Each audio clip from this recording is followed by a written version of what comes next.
But a couple more death moves, and the ace of diamonds turns out to be on top. And here's how I did it. There's already a second ace under the first one. Now I smoothly move the upper ace down and lower one up. When the cards are on par, I push the second ace to the top of the half deck. Look at this king. I will cover him with my hand a little, and I will gently lower him into the glass.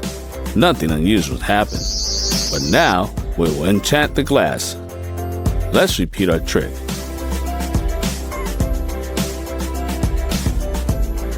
The king gradually falls into the glass. But there's another card in the glass. Although the top part is still from the king. How is this possible? Well, just fasten 2 cards with double-sided tape.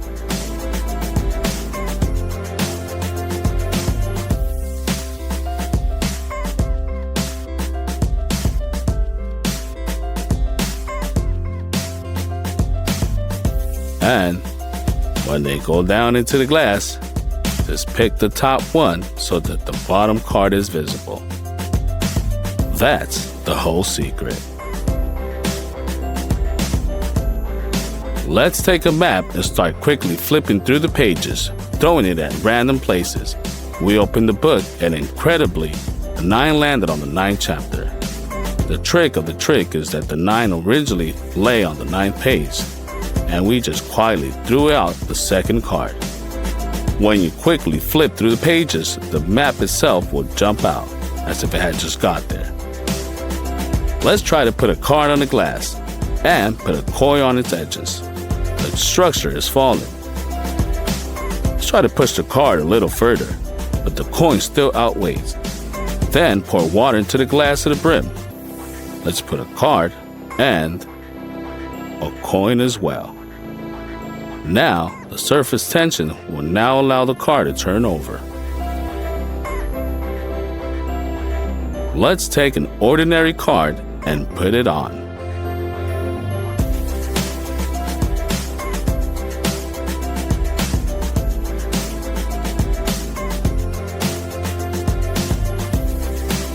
Now let's put a glass of water on top. It withstands its weight and stands still. As you can see, there are no threads or supports, just a regular map. But the secret is that the card is not quite ordinary. It is double and it's retractable.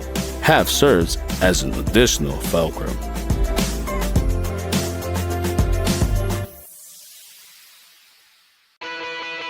Remember these 2 cards? I'll put them in random places in the deck. Let's do a little magic and transfer the deck to the other hand. But these 2 cards remain in the same hand. They're the ones, aren't they? The secret of the trick is that there are 2 of these cards in the deck. When we remove the first copies, the cards remain at the top and bottom of the deck.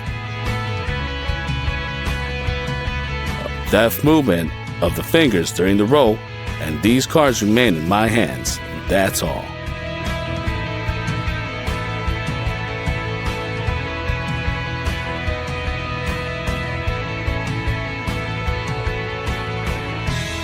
Let's take a brand new deck of cards just out of the box.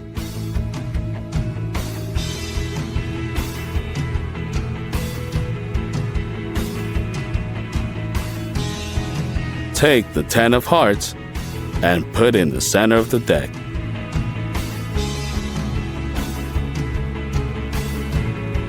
Now let's pack the cards back into the box. And now the magic begins. Now I'm going to pull the 10 out of the box with the power of my mind. Just look. And here it is. Clever, isn't it?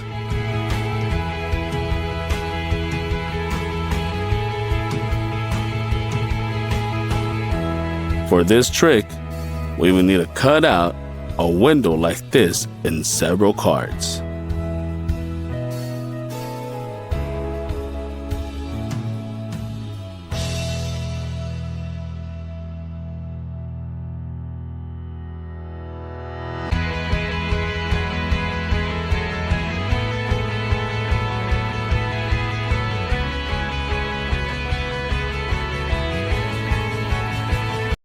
but I will need this handsome man again. For the first method, divide the watermelon into 8 pieces. Cut the pulp from the crust. Now we'll make several vertical incisions and slightly shift the resulting pieces inside the watermelon rind. For the second method, we will need 1/4 of a watermelon. To begin with, we make several vertical incisions. Now we make horizontal incisions to get watermelon. Now separate the pulp from the crust. Slicing is ready, and the crust will be served as a plate. It's easy to pick up watermelon cubes with a fork. For the third method, divide the watermelon in half. We will lay one of the halves on the table and make cuts along and across. This way we will get the watermelon pieces that are convenient to take with your hands, and the crust can always be put back in place. This time, we will take half a watermelon and gradually cut off all the peel from it, and we will cut according to the same principle as in the third method. Take a deep bowl, cover the watermelon with it and turn it over. Now the whole watermelon is in the plate. Stick wooden skewers into all these pieces for conveniences. For the fifth method, take half of the watermelon and divide it lengthwise into 3 parts. Stick skewers along each of the 3 parts. We will make incisions across so that each skewer has its own piece.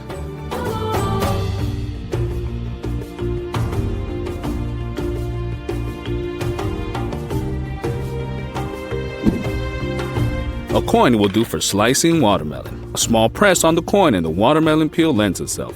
Let's make our shallow incisions around the perimeter of the watermelon. And now it remains to deliver one accurate blow. You can use a spoon or you can use your hands. Even tastier, don't you think? And the 7th way will be really very unusual. For this trick, we will need 2 watermelons of the same size. We will divide the first watermelon in half and scrape all the pulp out of it so that the walls are completely clean. These are empty halves of watermelon. Let's take the second watermelon. We'll cut off all the peel from it. Let's give it one more even shape. And then we will put out our peeled up pulp into an empty shell of the first watermelon. We trim the excess. The halves have closed.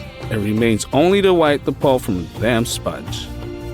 Here's such an unusual serving for watermelon we got. Let's check with the special knife for slicing watermelon. Cut off the watermelon base and install it for slicing. We insert the knife and press it with all our might. It seems to be stuck. We'll have to split the watermelon in half. We have to take out all the knife and get several perfectly sliced pieces at once. And finally, another special knife for slicing watermelon. Let's take half a watermelon and just draw this knife across the pulp. These are the neat semicircular pieces of watermelon we got.